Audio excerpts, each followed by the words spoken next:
A wonderful day to everyone. Praise God, we're back. And today we will be talking about godly leadership. This is lesson 2 on our module 3 on equipping the leaders. And I pray that you are well today, that God is with you and you are with God. And let us just say thank you, God, as a short prayer. Thank you, God, for this day. Thank you, God, for the learning that I will be receiving today. In Jesus' name. Amen. Godly leadership, what does it mean to us? Madali po sabihin, pero mahirap gawin, ano? Paano ako do I have to become God? No.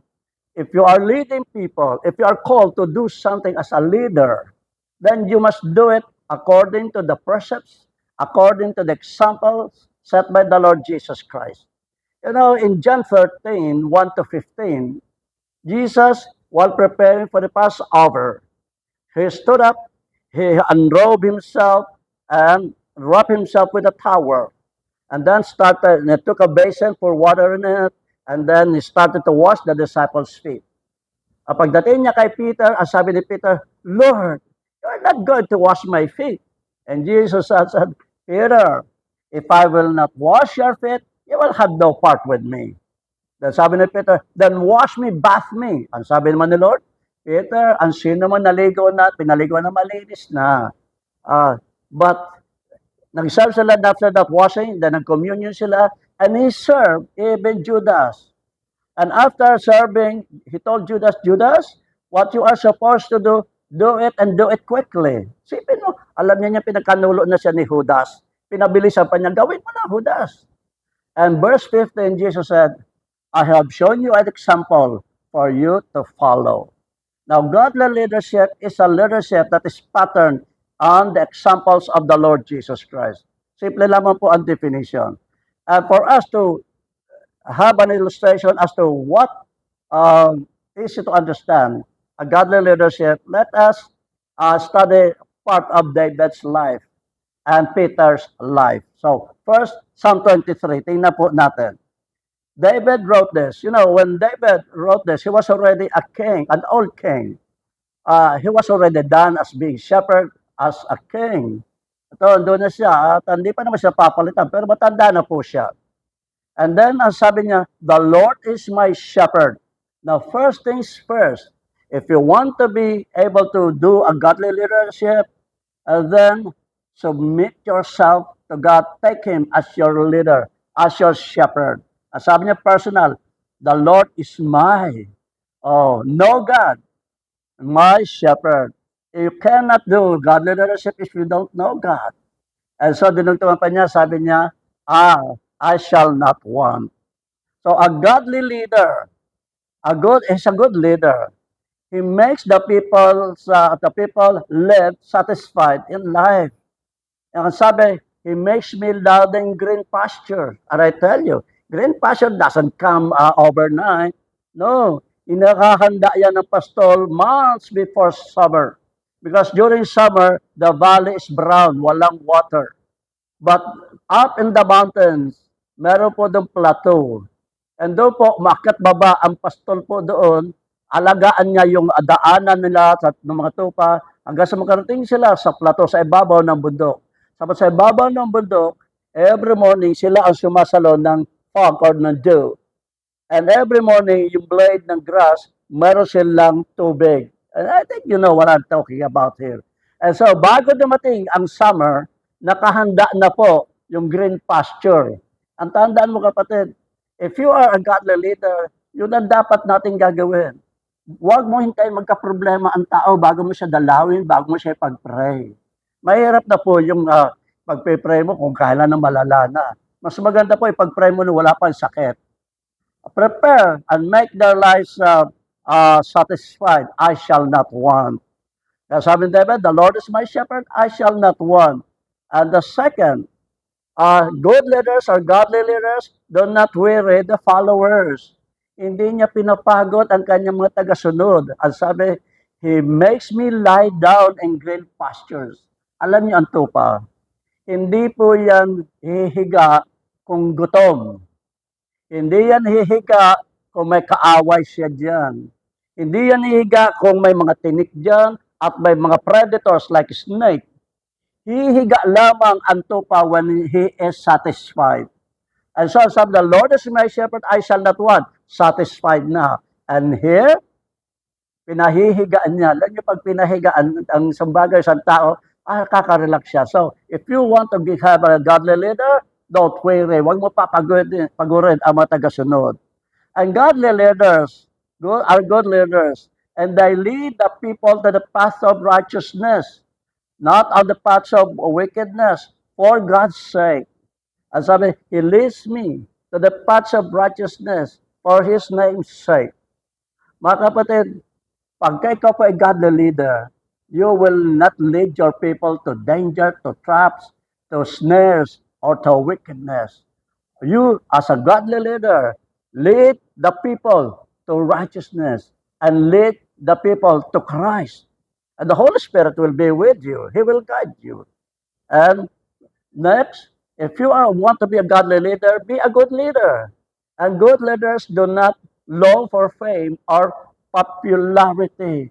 Hindi po siya nagpapasikat sa sarili. He is not even dreaming for position or fame or to be popular. Tingnan niyo, sinabi niya, He leads me to the path of righteousness for His name's sake. Godly and good leaders, they do the work to give glory to God. In the book of Colossians, you will find that ang sabi po, whatever work you do it for the glory of God. And Paul wrote in Corinthians, ang sabi po niya, whether you eat or whether you drink, do it all for the glory of God. Mga kapatid, never dream of taking any of the credit that belongs to God. All glory and honor belongs to God, saying, Sole Deo Gloria. Sa iyo lamang, Panginoon, lahat ng kaluwalhatian. And a good leader, the next thing, godly leaders, they give the people security in life. Mga kapatid, if the people are not secure, they will just go wayward. Magkakagulo po yan if they don't feel secure. Kaya nga sabi ni David, even though I walk through the valley of the shadow of death, I will fear no evil, for you are with me. Godly leaders are always with His people. Hindi po yung, sabi ng isa, we have evangelism today. Now you go. No. Pagka ikaw po ay leader, gusto niyo mag-evangelize, you go with them. Be with the sheep because the good a shepherd, he's a godly leader. He always with the sheep. That's why shepherds, they smell like sheep. And a godly leader, they smell like the people. Siyempre, magkakawa kayo ng amoy. And give them security. And sabi, for you are with me. And the next, godly leaders, they stay with the people. He is not an absentee leader. May mga program, may mga activity. Asa ba si leader natin? Asa ba si pastor? Asa ba minister natin? Asa ba department head natin? Asan ba sila? If you are a pastor, a leader, do not be an absentee leader. Because, sabi mo kanina, the people will just go hayward. Magkakagulo, malalayo. And I tell you, ang naliligaw ng mga tupa, nangangamatay kaagad na pag natisod niya, parang ipis. Ganun po, nasa taas ang paa. Ang likod ang nasa lupa. One day, hindi mo siya matagpuan, patay. That's why, if one is missing, ikukulong yung 99, then the shepherd will go out and look for the one that is missing. And your presence is always needed. Good leaders are godly leaders. They protect and discipline the people to give them comfort and assurance in life. And sabi, your rod and your staff, they comfort me. I tell you, the rod is a symbol of, and the staff symbol of protection and discipline. And so, huwag kang matakot magdisiplina sa mga mga followers mo. Because he who spares the rod hates the son. Kung takot kang magdisiplina, wala kang karapatan maging leader. And if you are leader, at wala kang di ko marunong magdisiplina, you are not a godly leader. And then, godly leaders, they make people satisfied amidst all the problems and troubles or enemies. Yan, sabi niya, you prepare a table before me in the presence of my enemies. So, doon po yun. Pinaghahanda sila ng mga pagkain kahit na marami silang kaaway dyan sa paligid. Maraming problema, pinaghahandaan pa rin sila ng pagkain.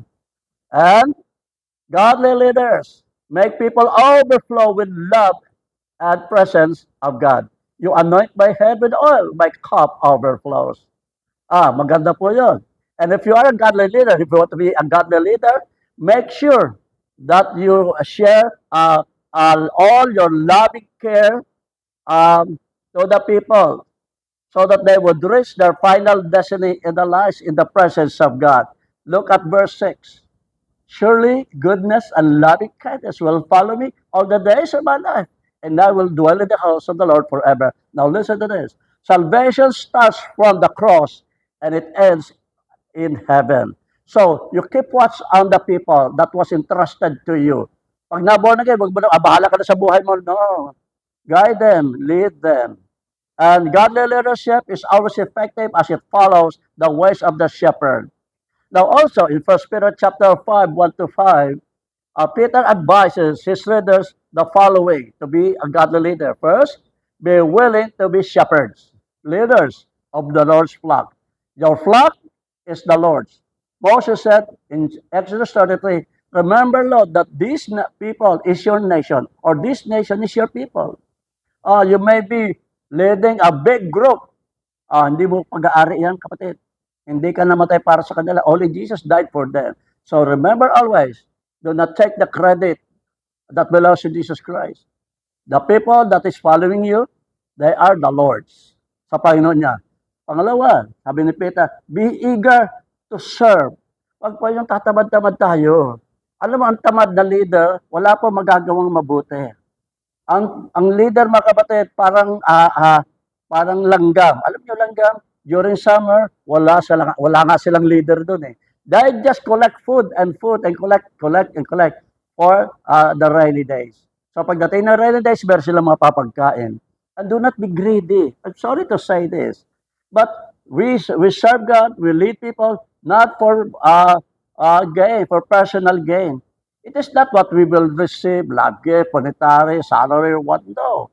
Because being a servant of the Lord is already a big blessing. And so remember that. And be a leader who doesn't lord it over your people. Huwag kang parang, akong boss dito ha. There was so many years already that passed. Meron akong sa church na pinapastoran somewhere in Laguna. I was their bishop. And then pumunta sa akin ng mga elders, sabi, Pastor, pwede po bang palitan nyo na ang pastor namin? Sabi ko, why? Kasi Pastor, he's not already doing his work. And so, bago ko naman ginisinunod, pinuntahan ko. And then nag-attend ako ng kanilang mga meeting. At sabi ng pastor, remember, I am your pastor. Laging gano'n, I am your pastor. Ako masusunod, I am your pastor. And after that, sabi ko, Brad, you better look for another church. Because every time na sinasabi mo, remember, I'm your pastor, alam mo ibig sabihin, hindi mo alam na ikaw ang pastor. Hindi mo alam na ikaw nga yung pastor. Kaya you are telling them na ikaw ang pastor nila. And because you don't know who you are, also they will not recognize that you are their pastor. Leaders are likened in the Bible as shepherds. They lead the flock. They don't lord it over to them. They give them prosperous and successful and satisfied life. They give them assurance of His presence. And they lead them to the Lord because they are people given to you for the Lord. God bless, and we will continue the second part of this lesson on the next video. God bless you.